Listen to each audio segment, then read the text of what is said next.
Assalamualaikum warahmatullahi wabarakatuh. Perkenalkan, nama saya Rehan Abdul dengan NIM 2331041 dari kelas SIB 6A. Nah, pada kesempatan ini saya akan mempresentasikan topik tentang strategic fit dalam manajemen rantai pasok untuk menyelaraskan keunggulan bersaing dan operasi SDM. Baik, kita masuk ke yang pertama, yaitu tujuan presentasi.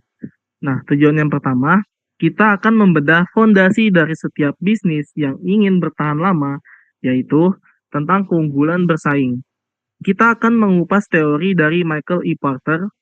Intinya, kita akan melihat dua pilihan jalan yang harus diambil oleh perusahaan. Apakah mereka ingin bersaing dengan menjadi yang paling murah, atau bersaing dengan menjadi yang paling unik dan berbeda. Setelah itu, kita tahu apa tujuan bisnisnya, kita akan masuk ke ranah operasional. Kita akan menganalisis konsep strategik SCM dari Kopra dan Mendel. Nah, di sini kita akan fokus pada satu kata kunci yang penting, yaitu strategic fit atau keselarasan. Nah, kita akan bahas kenapa rantai pasok yang canggih sekalipun akan percuma jika tidak cocok atau tidak selaras dengan strategi bisnis perusahaan. Nah, tujuan ketiga yaitu integrasi. Sesuai dengan tema, kita tidak akan memberikan kita tidak akan memberikan teori Porter dan Kopra ini berdiri sendiri-sendiri. Nah, kita akan merangkai keduanya untuk membuktikan satu hal bahwa supply chain management itu bukan hanya sekedar tukang angkut barang atau urusan gudang, melainkan kendaraan utama untuk mengeksekusi strategi bisnis perusahaan agar bisa menang di pasar. Baik, selanjutnya untuk mencapai keempat tujuan yang telah saya sebutkan, saya telah menyusun sebuah peta konsep atau alur berpikir yang akan membantu presentasi kita hari ini. Nah, kita akan memulai perjalanan dari hulu, yaitu strategi bisnis. Di sini kita akan membedah materi pertama tentang keunggulan bersaing dari Michael E. Porter. Nah, kita akan mencari tahu dulu sebenarnya apa sih tujuan akhir dari sebuah perusahaan. Apakah mereka ingin menjadi yang termurah atau yang paling unik? Nah, setelah kita tahu tujuan bisnisnya, kita tidak akan langsung berhenti. Kita langsung turun ke ranah operasional. Nah, oleh karena itu, di kotak kedua ini kita akan masuk ke materi kedua tentang strategi SCM dari Kopra dan Mendel. Nah, kita akan belajar bagaimana merancang kendaraan atau rantai pasok yang mampu mendukung tujuan bisnis tadi. Nah, perhatikan bagian ketiga. Ini adalah titik temu dari kedua konsep tersebut, yaitu integrasi atau yang paling sering kita sebut dengan strategic fit. Di sini kita akan melihat bagaimana menyelaraskan secara mutlak antara strategi bisnis di atas dengan operasi rantai pasok di bawah. Kita akan membahas bagaimana keselarasan ini sangat krusial karena jika strategi rantai pasok sebuah perusahaan tidak selaras dengan strategi kompetitifnya, perusahaan tersebut akan sangat sulit untuk bertahan di pasar. Terakhir, teori yang baik harus bisa diuji di dunia nyata. Maka, di ujung alur ini kita akan melakukan pembuktian nyata melalui studi kasus Zara. Nah, jadi alur berpikir kita hari ini akan mengalir dari strategi makro turun ke operasi diselaraskan dengan diuji di dunia nyata. Oke, selanjutnya kita akan masuk ke fondasi pertama, yaitu tentang keunggulan bersaing. Nah, pertanyaan paling mendasar dalam bisnis adalah mengapa pelanggan harus memilih produk kita? Padahal di luar sana banyak sekali nih kompetitor yang menawarkan barang serupa. Jawabannya terletak pada kemampuan perusahaan menciptakan keunggulan bersaing. Nah, keunggulan bersaing pada intinya bukan sekedar tentang menjadi yang terbaik, melainkan tentang menciptakan nilai yang superior di mata pelanggan. Nilai ini bisa berupa harga yang lebih bersahabat, kualitas yang lebih premium, atau kecepatan layanan yang tidak dimiliki oleh orang lain. Jika perusahaan gagal menciptakan nilai unik ini, maka mereka akan terjebak dalam perang harga yang akhirnya menggerus keuntungan. Untuk memenangkan persaingan, sebuah perusahaan pada akhirnya harus mengambil posisi strategis yang jelas. Nah, ada dua jalan utama yang bisa dipilih ini. Jalan pertama adalah cost leadership. Cost leadership atau kepemimpinan biaya terendah di industrinya. Nah, dengan biaya yang efisien, mereka menawarkan harga yang lebih murah dari kompetitornya dan tetap untung. Nah, jalan kedua yaitu differentiation atau diferensiasi. Nah, perusahaan memilih untuk tidak bermain di harga murah, melainkan menciptakan produk atau layanan yang sangat unik, premium, dan berbeda dari kompetitornya. Sehingga pelanggan rela membayar dengan harga tinggi. Satu catatan penting, perusahaan harus memilih salah satu dari dua jalan ini secara tegas. Jika mereka mencoba murah sekaligus unik di saat yang bersamaan, mereka biasanya akan kehilangan arah dan gagal di keduanya. Nah, mari kita masuk ke materi kedua tentang strategi SCM. Nah, di masa lalu banyak perusahaan yang memandang rantai pasok hanya sebagai urusan tukang angkut atau urusan gudang. SCM ini dianggap sebagai back office nih, yang tugasnya sekedar memindahkan barang dari titik A ke titik B secepat mungkin. Namun, di era bisnis modern yang sangat kompetitif ini, peran SCM telah bergeser secara drastis. SCM kini bukan sekedar pendukung operasional lagi, melainkan telah menjadi mitra strategis atau frontline yang menentukan sukses atau gagalnya sebuah perusahaan. Rantai pasok yang buruk bisa menghancurkan produk yang bagus, sementara rantai pasok yang hebat bisa membuat produk biasa sekaligus menjadi luar biasa di mata pelanggan. Nah, karena pergeseran peran ini, muncullah sebuah konsep yang sangat fundamental dalam literatur rantai pasok modern, yaitu strategic fit atau keselarasan strategis. Nah, apa sih strategic fit itu? Sederhananya, ini adalah kondisi di mana strategi rantai pasok sebuah perusahaan selaras secara mutlak dengan strategi kompetitif yang ingin dicapainya. Tapi, bagaimana sih cara mencapai keselarasan ini? Nah, kuncinya itu terletak pada satu hal, yaitu tingkat ketidakpastian permintaan atau demand uncertainty dari produk yang dijual. Nah, setiap produk memiliki tingkat ketidakpastian yang berbeda-beda, dan rantai pasok yang dirancang untuk produk yang pasti tentu akan berbeda dengan rantai pasok untuk produk yang permintaannya fluktuatif.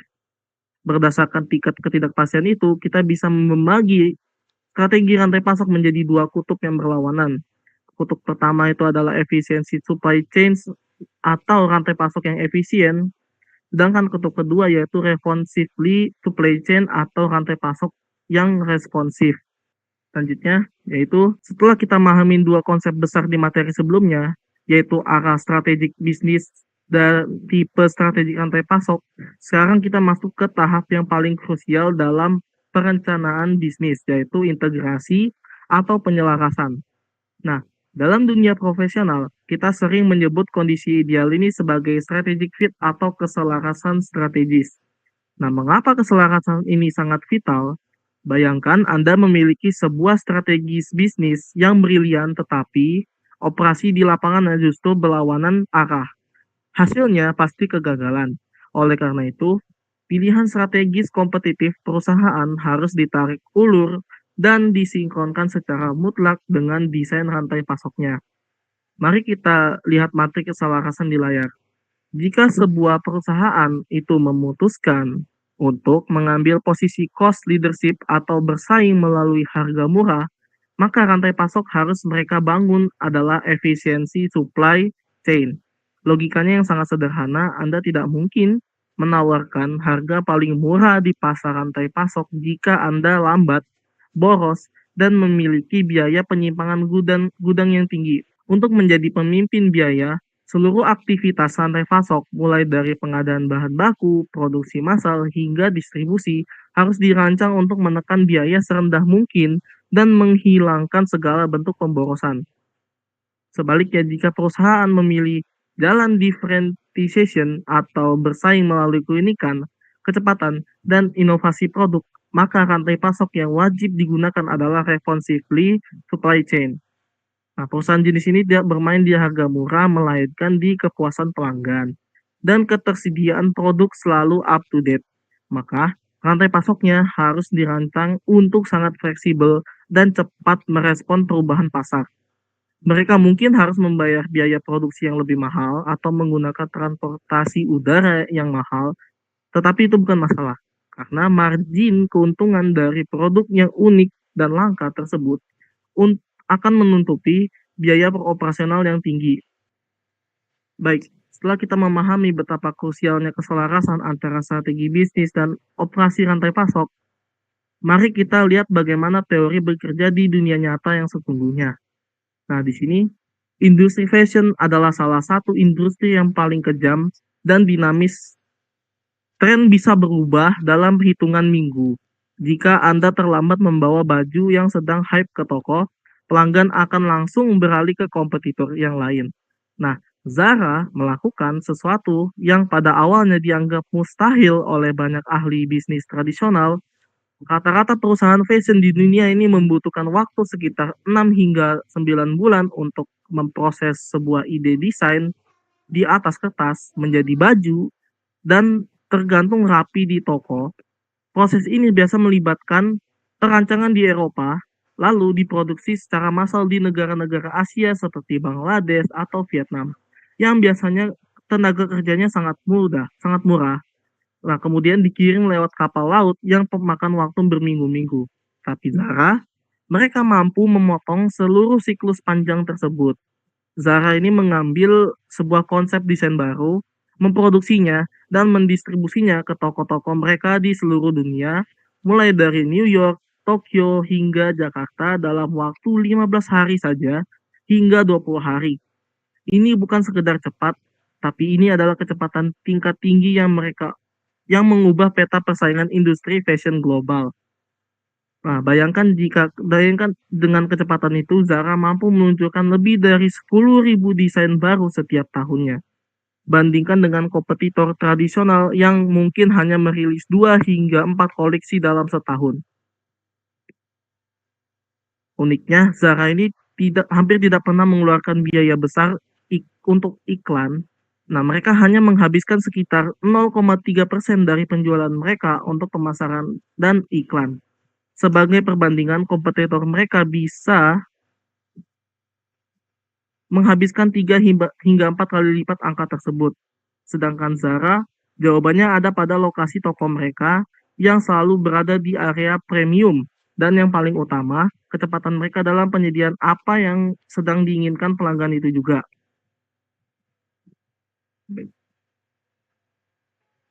Nah, selanjutnya kita akan bedah fenomena luar biasa Zara ini menggunakan pisau analitis dari teori yang telah kita pelajari sebelumnya.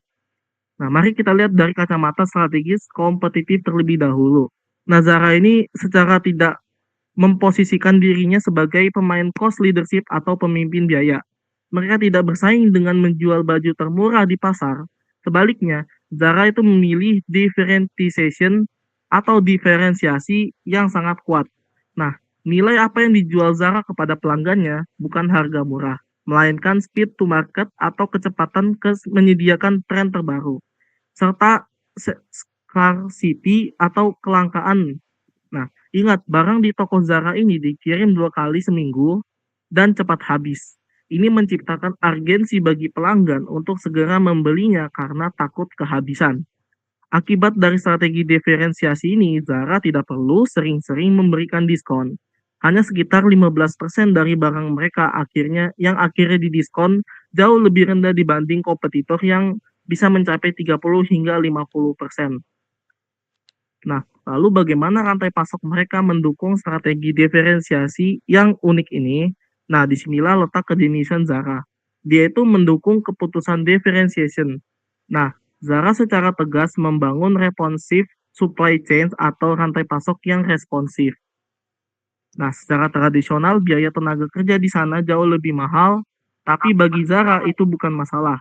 Kedekatan lokasi ini memungkinkan barang diproduksi dan dikirim di toko-toko seluruh Eropa hanya dalam waktu 24 hingga 48 bulan. Nah, teman-teman, mari kita tarik benang merahnya. Jika mengukur Zara menggunakan standar efisiensi supply chain, operasi mereka sebenarnya sangat boros dan mahal. Biaya operasi produksi di Eropa itu mahal, ongkos kirim pesawat udara mahal, dan kapasitas pabrik yang disisakan menganggur itu merupakan pemborosan. Tapi apakah Zara bangkrut? Tentu tidak. Mereka justru merajai industri fast fashion global karena Zara berhasil mencapai apa yang disebut sebagai strategic fit. Baik, selanjutnya yaitu kita akan membedah bagaimana Zara mencapai strategic fit dan mendominasi pasar. Kita bisa tarik beberapa rekomendasi dan insight strategis. Baik, selanjutnya saya akan buka untuk sesi tanya jawab. Silakan audiens yang ingin bertanya.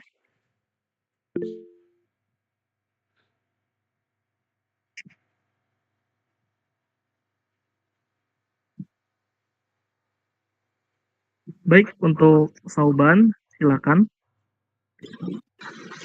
Oke, perkenalkan saya Sauban Rahmat.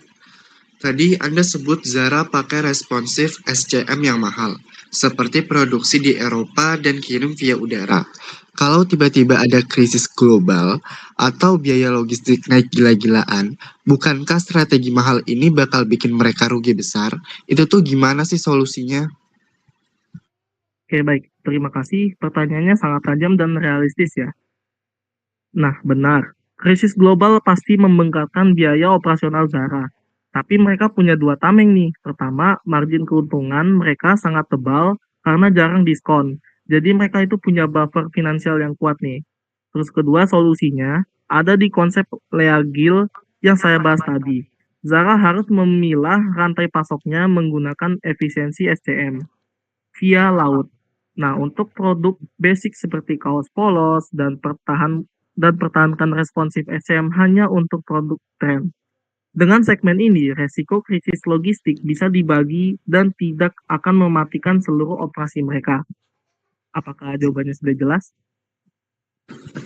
Baik, cukup sangat jelas. Terima kasih. Baik, sama. Untuk Surya Winata, silakan. Ya, perkenalkan nama saya Surya Winata. Saya mau bertanya. Saya mau tambah dari sudut pandang lingkungan. Fast fashion seperti Zara sering dikritik karena terlalu cepat memproduksi yang berujung pada limbah tekstil. Nah, itu gimana caranya strategic fit Zara ini bisa berjalan dengan tuntutan rantai pasok ramah lingkungan atau green SCM? Oke, baik. Isunya yang sangat krusial ya.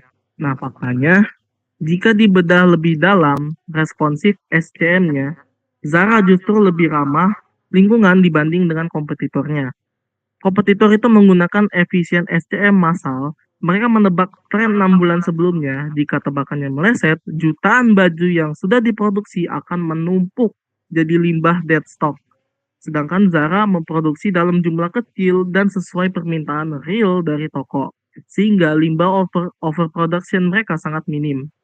Kedepannya strategik fit Zara akan berevolusi. Diferensiasi mereka tidak hanya kecepatan, tetapi kecepatan yang berkelanjutan dengan mulai menggunakan bahan daur ulang, jadi responsif SCM, dan Grease SCM ternyata bisa berjalan beriringan. Apakah sudah jelas? Baik, sudah jelas. Terima kasih. Baik. Baik, mungkin untuk itu saja sesi tanya jawabnya. Selanjutnya, kita akan masuk ke kesimpulan. Nah, keunggulan bersaing bukanlah sekedar tujuan yang bisa dicapai dengan sendirinya, melainkan hasil dari keselarasan mutlak antara strategi kompetitif dan rantai pasok, sebuah kondisi yang kita kenal dengan strategic fit. Melalui studi kasus Zara, kita bisa melihat bukti nyata bahwa keputusan untuk mengorbankan efisiensi biaya demi responsivitas yang maksimal bukanlah sebuah pemborosan, melainkan investasi yang sangat menguntungkan selama hal itu secara langsung mendukung strategi diferensiasi perusahaan. Namun, bisnis tidak berhenti bisnis tidak pernah berhenti berevolusi ke depannya. Kemampuan sebuah perusahaan untuk mengadopsi pendekatan Leagil yaitu memadukan efisiensi untuk produk-produk dasar dan kelincahan produk tren akan menjadi kunci utama. Pendekatan inilah yang akan memungkinkan perusahaan untuk tidak hanya unggul dalam kecepatan, dan inovasi, tetapi juga tetap cerdas dalam menekan biaya serta mitigasi risiko di tengah ketidakpastian pasar global. Baik, berikut adalah daftar pustaka yang saya pakai. Selanjutnya, demikianlah seluruh rangkaian presentasi saya hari ini. Dari teori Porter Copra, kita turun ke dunia nyata melalui kasus Zara dan melihat bagaimana keselarasan strategi menciptakan kemenangan yang berkelanjutan. Nah, terima kasih banyak untuk rekan-rekan audiens semua yang telah menyimak webinar saya dari awal sampai akhir. Semoga apa yang disampaikan ini memberikan wawasan yang baru bagi kita semua. Saya Raihan Amki Majid, pamit undur diri. Selamat pagi, siang, sampai malam. Saya sampai jumpa di webinar selanjutnya. Wassalamualaikum warahmatullahi wabarakatuh. Assalamualaikum warahmatullahi wabarakatuh. Perkenalkan, saya Syada Anissa dengan NIM 2413043 dari Prodi Sistem Informasi S1. Pada kesempatan kali ini saya akan mempresentasikan tugas saya yang berjudul Membangun Ketahanan Operasional melalui Digital Operational Excellence dan Supply Chain Resilience, yang merupakan tugas untuk memenuhi mata kuliah Manajemen Rantai Pasok dengan kode SIB 6A. Tanpa membuang waktu terlalu lama, saya akan memulai presentasi ini dengan slide pertama.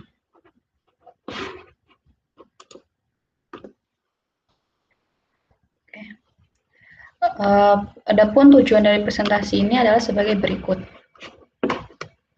Dalam presentasi ini terdapat 4 tujuan yang akan saya sampaikan, di mana yang pertama merupakan memahami konsep Digital Operational Excellence, di mana saya akan menjelaskan apa yang dimaksud dengan Digital Operational Excellence, mulai dari konsep dasarnya, tujuan penerapannya dalam perusahaan, hingga beberapa contoh teknologi yang mendukung operasional digital.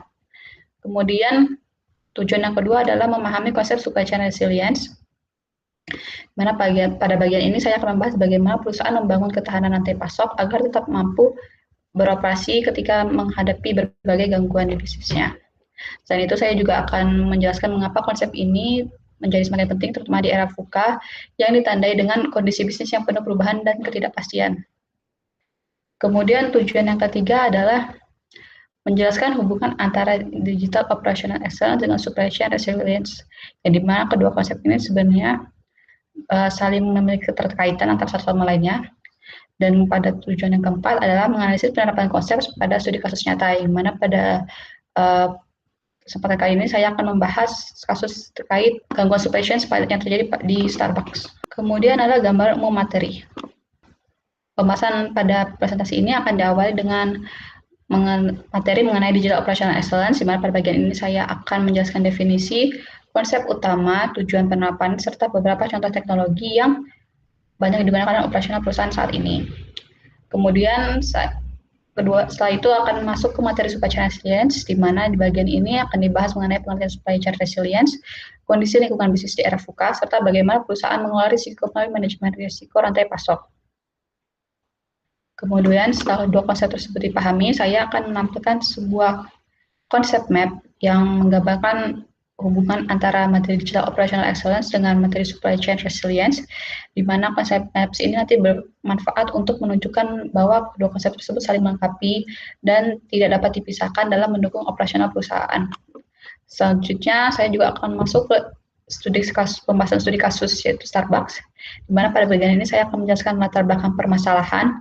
Kemudian setelah itu ada pembahasan kesimpulan, mencakup ringkasan dari pembahasan yang telah dibahas sebelumnya, dan pada tahap terakhir adalah sesi tanya jawab. Kita mulai masuk ke materi pertama, yaitu Digital Operational Excellence.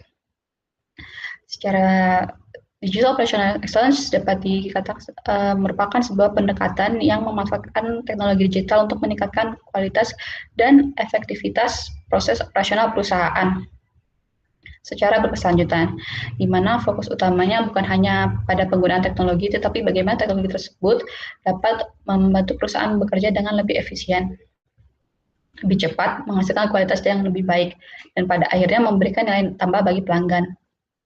Dan dalam Digital Operational Excellence ini terdapat 4 konsep utama yang terdiri dari integrasi data, otomatisasi proses, visibilitas real time, dan data-driven decision making. Saya akan menjelaskan konsep pertama dari Digital Operational Excellence, yaitu integrasi data. Pada integrasi data, berarti seluruh informasi yang berasal dari berbagai divisi seperti pembelian, gudang, produksi, penjualan, maupun keuangan semua terhubung pada satu sistem yang sama, di mana dengan adanya integrasi ini nanti setiap bagian perusahaan dapat memperoleh informasi yang sama sehingga dapat meminimalkan kesalahan komunikasi maupun duplikasi data.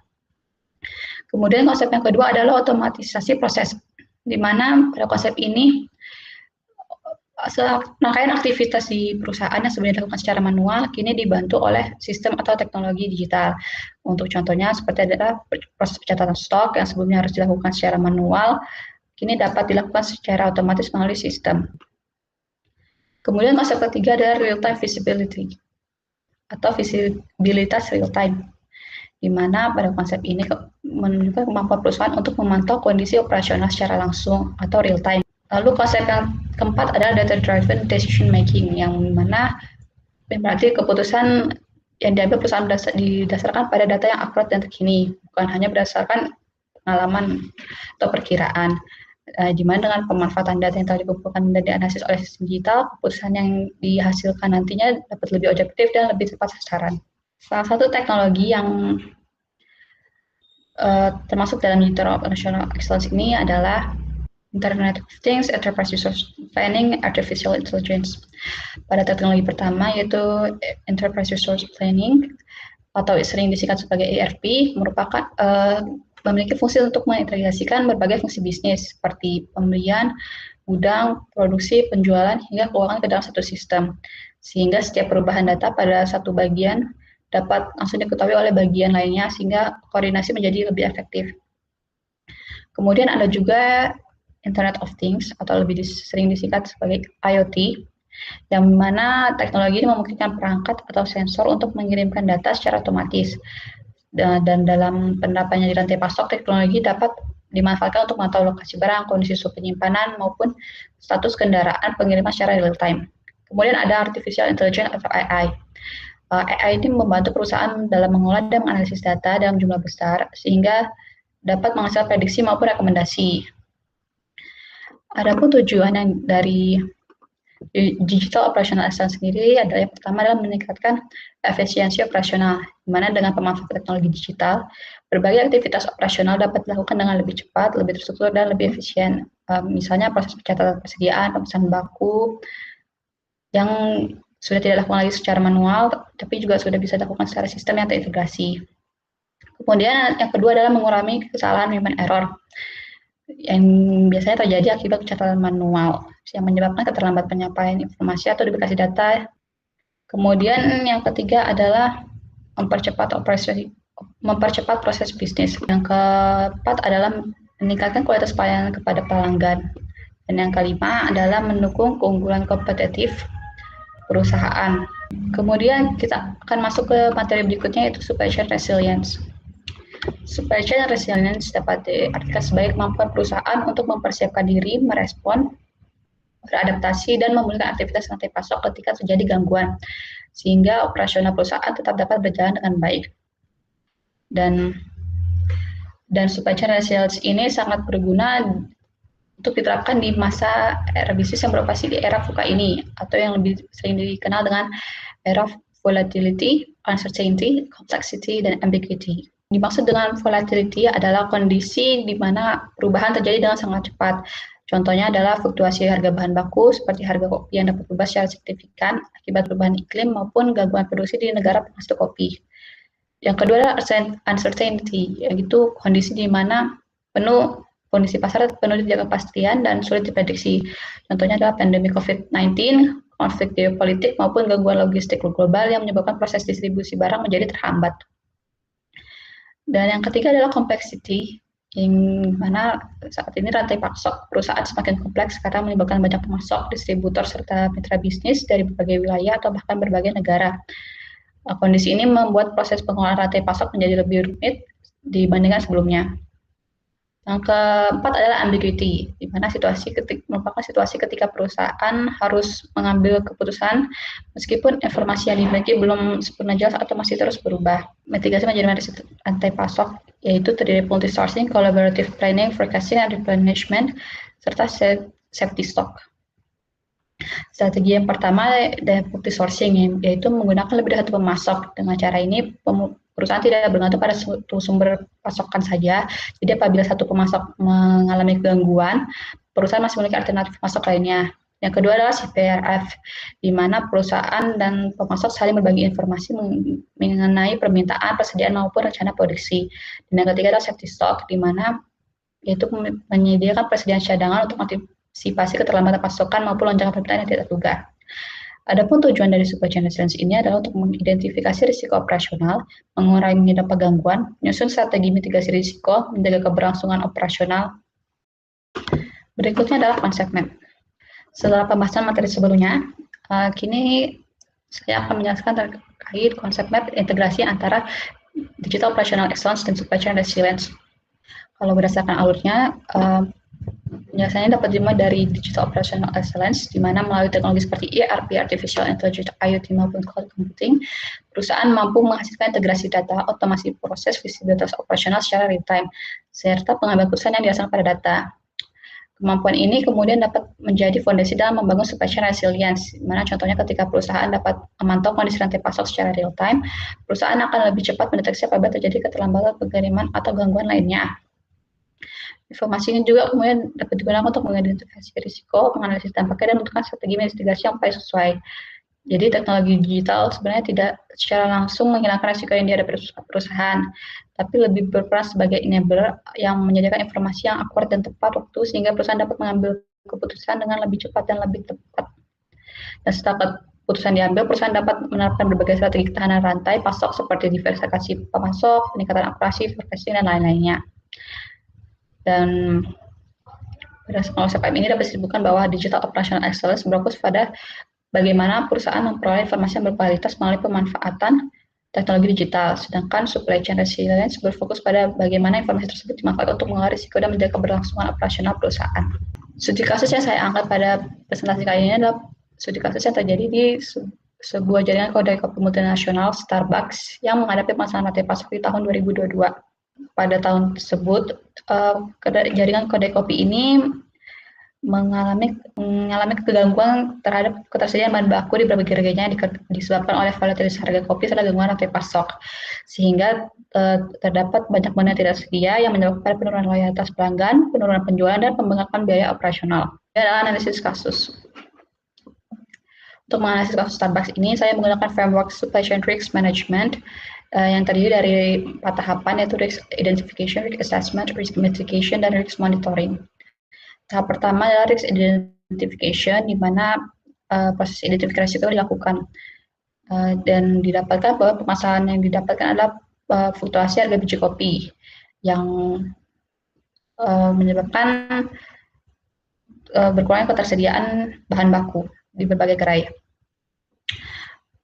Hal ini berhubungan dengan materi sebelumnya yang telah dibahas, yaitu di RFUK, di mana kualitas harga kopi ini menyebabkan aspek volatility karena harga bahan baku tersebut yang dapat berubah dengan cepat.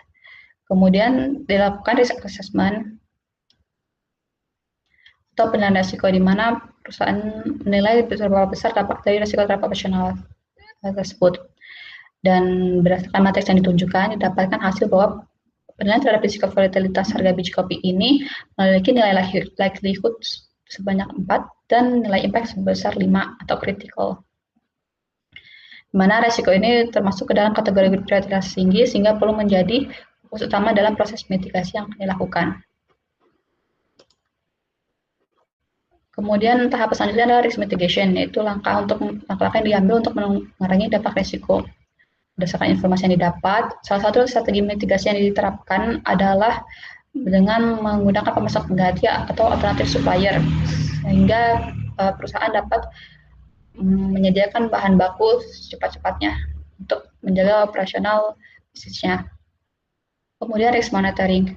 Pada tahap ini, perusahaan melakukan pemantauan secara berkelanjutan terhadap berbagai indikator yang berkaitan dengan risiko yang sedang dihadapinya, seperti ketersediaan bahan baku itu, seperti ketersediaan bahan baku dan pengiriman, kemudian juga permintaan dan penjualan secara berkelanjutan.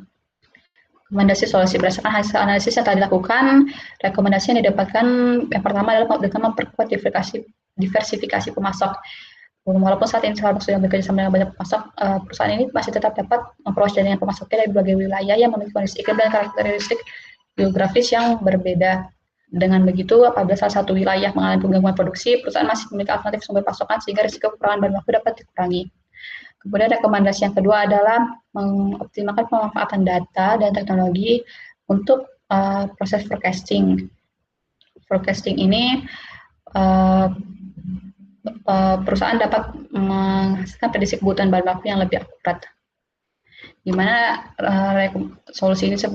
kedua solusi ini berkaitan dengan materi yang disampaikan sebelumnya, yaitu terkait digital operational excellence, yaitu seperti penggunaan ERP, artificial intelligence, dan cloud computing yang berperan untuk menyediakan data yang terintegrasi dan meningkatkan visibilitas operasional, dan juga supply chain resilience yang menyediakan informasi untuk mengubah informasi tersebut untuk dimanfaatkan untuk memperkuat proses identifikasi risiko dengan meningkatkan efektivitas mitigasi serta menjaga keberlangsungan operasional perusahaan ketika menghadapi berbagai gangguan. Kesimpulan yang dapat disampaikan.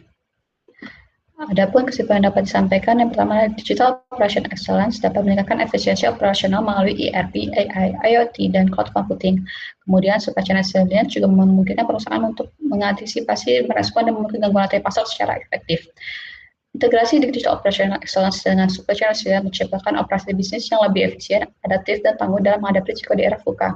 Dan pemanfaatan teknologi digital yang digunakan strategi mitigasi risiko mampu meningkatkan ketahanan operasional perusahaan. Sekian informasi yang dapat sampaikan. Sekiranya ada yang ingin ditanyakan, boleh disampaikan. Iya, silakan Ashifa, jika ada yang ditanyakan boleh disampaikan. Di kasus Starbucks, jika perusahaan hanya menerapkan digital operational excellence tanpa membangun supply chain reseller, apakah masalah volatilitas harga kopi dan gangguan rantai pasok ini dapat teratasi? Oke, terima kasih untuk pertanyaannya. Saya akan menjawab pertanyaan dari Ashifa. Menurut saya, tidak sepenuhnya digital operational excellence memang dapat membantu perusahaan meningkatkan efisiensi operasional melalui pemanfaatan teknologi seperti integrasi data, otomatisasi proses, dan visibilitas operasional secara real time. Namun, dengan adanya teknologi tersebut, Starbucks dapat mengetahui lebih cepat ketika terjadi kenaikan harga kopi. Jadi, perusahaan bisa mendapatkan informasi yang lebih akurat, lebih awal, sehingga dapat mengambil keputusan dengan lebih cepat juga. Tapi untuk teknologi sendiri sebenarnya hanya sebagai pendukung dalam proses pengambilan keputusan, di mana teknologi ini sendiri tidak dapat menghilangkan resiko dari faktor eksternal tersebut. Jadi perusahaan tetap memerlukan supply chain resilience agar mampu menghadapi risiko tersebut, misalnya dengan menerapkan strategi diversifikasi memasok, menjadi safety stock, dan lainnya. Apa ada pertanyaan lainnya yang ingin disampaikan? Mungkin dari Aisyah. Mengapa pada kasus Starbucks dipilih strategi diverifikasi pemasok dibandingkan hanya meningkatkan safety stock? Oke, terima kasih atas pertanyaannya Aisyah. Kalau menurut saya, strategi diversifikasi pemasok itu lebih tepat karena bisa langsung mengatasi sumber permasalahannya itu. Ya kan, permasalahannya itu volatilitas harga kopi dan gangguan pasokan dari pihak tertentu. Jadi kalau hanya dengan meningkatkan safety stock, memang persediaan yang didapat itu bakal cukup untuk sementara waktu. Tapi kan perusahaan tetap bergantung dengan pemasok yang sama.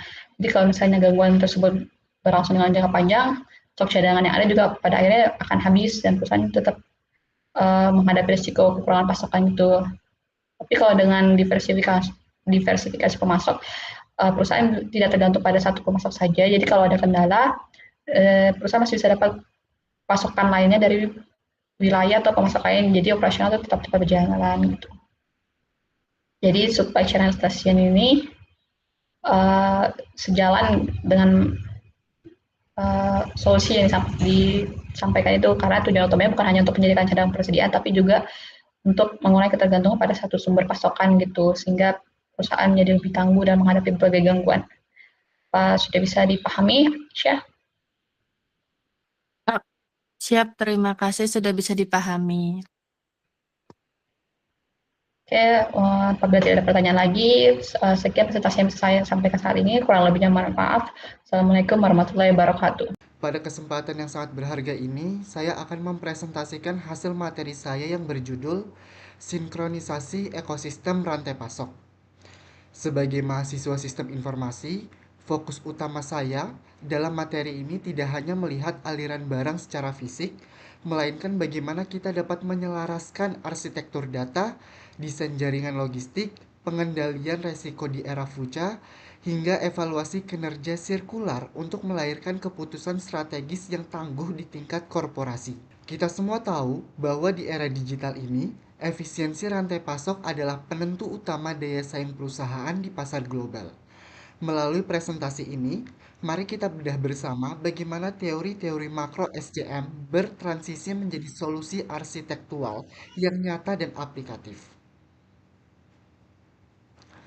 Sebelum melangkah lebih jauh, saya memetakan 3 objektif utama yang menjadi pembelajaran yang ingin dicapai melalui proyek asesmen ini. Pertama adalah penguasaan konsep, di mana kita mendalami teori inti rantai pasok modern, mulai dari arsitektur ekosistem, strategi dorong tarik atau push and pull, hingga manajemen sirkulasi hijau secara komprehensif. Kedua, sintesis integratif, yang bertujuan menghubungkan seluruh materi dari pertemuan pertama hingga pertemuan 15 menjadi satu kesatuan kerangka pikir utuh guna meruntuhkan silo informasi di dalam perusahaan. Dan yang terakhir adalah solusi kasus nyata, yaitu membuktikan ketajaman analisis berbasis data dalam mengaudit kegagalan operasional real dan merancang rekomendasi bisnis yang aplikatif. Berdasarkan pedoman skema B, presentasi ini diintegrasikan ke dalam 4 topik krusial yang saling berkesinambungan. Kita akan mulai perjalanan dari desain jaringan dan decoupling point untuk menentukan batas antara efisiensi dan responsivitas. Alur ini secara otomatis membawa kita pada dinamika persediaan untuk melihat bagaimana letak decoupling point mempengaruhi holding cost dan fenomena distorsi informasi. Selanjutnya, dinamika stok tersebut akan diuji pada manajemen resiko era future menggunakan instrumen kolaboratif CPVR. Perjalanan ini ditutup oleh sebuah kerangka evaluasi akhir menggunakan balance scorecard dan transisi menuju rantai pasok sirkular hijau. Lanjut di decoupling point. Secara mendasar, DP adalah titik temu fisik sekaligus batas psikologis yang memisahkan aktivitas hulu yang didorong oleh ramalan pasar atau push system dengan aktivitas hilir yang dipicu oleh pesanan real konsumen. Mengapa letak titik ini sangat krusial? Karena letak DP menentukan seluruh DNA responsivitas industri. Jika kita menerapkan strategi dorong atau push, fokus kita adalah efisiensi produksi massal, utilitas kapasitas mesin yang tinggi, dan menekan biaya per unit serendah mungkin, seperti model make to stock.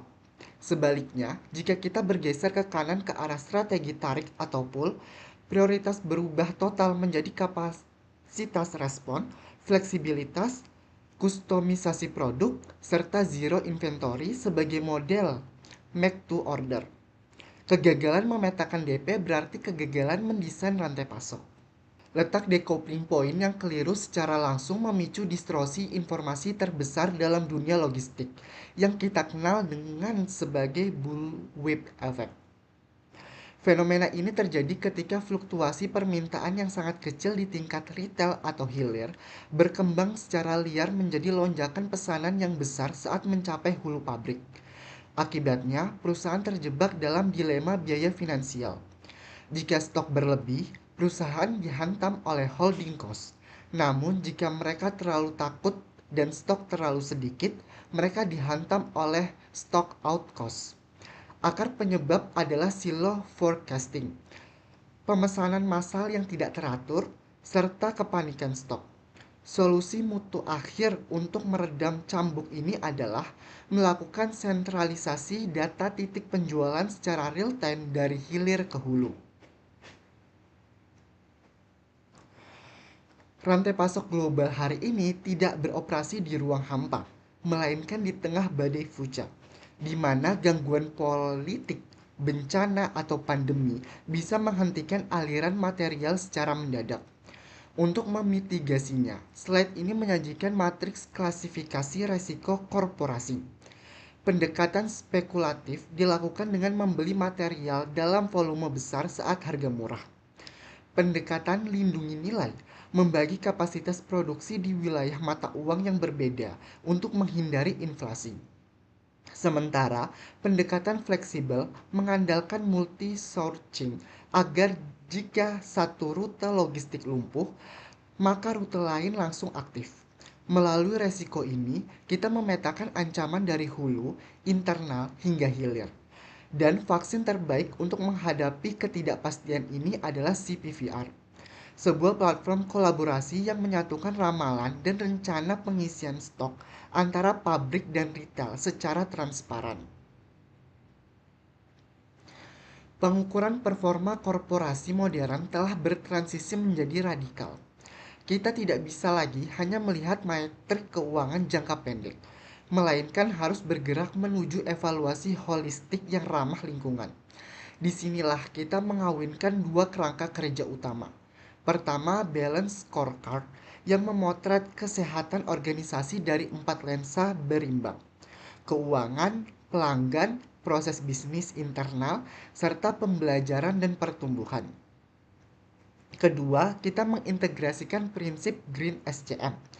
Ini bukan sekedar tren, melainkan keharusan strategis yang mencakup scorching hijau, logistik bersih, dan membangun jalur sirkular untuk menarik kembali produk usang demi didaur ulang. Letak decoupling point yang kita desain di awal akan mendikte area inventaris perusahaan. Efektivitas alur push-pull yang dihasilkan dari desain tersebut bertindak sebagai peredam utama fluktuasi bullwhip effect. Namun, agar peredam ini konsisten di era fuca yang penuh gejolak, kita membutuhkan sistem kolaboratif CPVR untuk memitigasi variabilitas stok. Terakhir, seluruh ekosistem ini dipantau kesehatannya oleh balance scorecard dan dijaga keberlanjutannya oleh Green SCM. Sintesis ini menegaskan bahwa rantai pasok yang tangguh hanya bisa dicapai jika kita meruntuhkan silo informasi dan melihat hulu hilir sebagai satu organisme tunggal. Untuk menguji validitas seluruh arsitektur teoritis yang telah kita bahas, mari kita bedah kasus nyata pada PT Sinar Surya Elektrik. Perusahaan ini merupakan salah satu produsen skala nasional terkemuka di Indonesia yang memproduksi dua lini produk utama. Yang pertama, komponen elektrik rumah tangga konvensional serta inovasi baterai kendaraan listrik. Sebagai perusahaan yang berada di tengah transisi industri hijau, mereka menghadapi tantangan operasional yang sangat kompleks karena harus mengelola dua karakteristik produk yang bertolak belakang dalam satu payung manajemen jaringan logistik global mereka. Mari kita bedah gejala kegagalan operasional yang dialami PT Sinar Surya Elektrik. Perusahaan ini mengalami lonjakan bullwhip effect yang sangat parah hingga menyentuh 45%. Padahal target maksimum industri kesehatan adalah 15%. Mengapa ini terjadi? Pemicu utamanya adalah silo informasi dan peramalan buta. Data penjualan real konsumen dari retail hilir sama sekali tidak dibagikan ke hulu, menyebabkan pabrik melakukan batch ordering berdasarkan kepanikan. Masalah ini diperparah oleh letak decoupling point yang keliru. Mereka mengaplikasikan strategi dorong atau push untuk produk baterai EV inovatif yang membiayai modal tertinggi. Akibatnya fatal. Holding cost tahunan membengkak sebesar 28% karena stok menumpuk di gudang. Sementara di sisi lain, mereka mengalami stock out cost ekstrim untuk komponen microchip kritis. Sebagai solusi berbasis sistem informasi, Saya merumuskan 3 rekomendasi strategis transformatif untuk PT Sinar Surya. Pertama, relokasi DP. Kita menggeser decoupling point lini baterai EV dari perakitan ke distribusi menggunakan model atau komponen distandarisasi di hulu secara efisien. Namun perakitan akhir hanya dipicu oleh pesanan real konsumen, berhasil memangkas holding cost hingga 30%. Kedua, integrasi CPVR. Kita mengimplementasikan sistem ERP berbasis cloud untuk mengalirkan data POS secara real-time kepada pemasok microchip, sehingga mampu meredam bullwhip effect hingga di bawah 12%. Dan yang ketiga, reverse logistik. Membangun jalur penarikan baterai EV lama dari konsumen untuk didaur ulang di hulu yang sukses meningkatkan efisiensi sourcing bahan baku sebesar 18%. Oke, selanjutnya sesi diskusi dan tanya jawab. Mungkin dari kalian ada yang mau bertanya?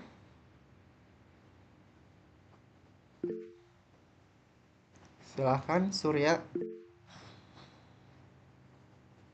Ya, di sini saya perkenalkan, nama saya Surya Winata, dan di sini saya akan bertanya untuk materi PPT. Nah, di materi PPT ini kan menyebutkan bahwa integrasi platform CPFR itu berbasis cloud via ERP dapat meredam bullwhip effect hingga 12%. Namun kendala atau tantangan teknologi apa yang belum dipaparkan agar integrasi data real time ini benar-benar bisa terwujud? Oke, saya izin menjawab. Jadi materi PPT ini belum menjelaskan persyaratan kesiapan infrastruktur teknologi informasi di tingkat retail.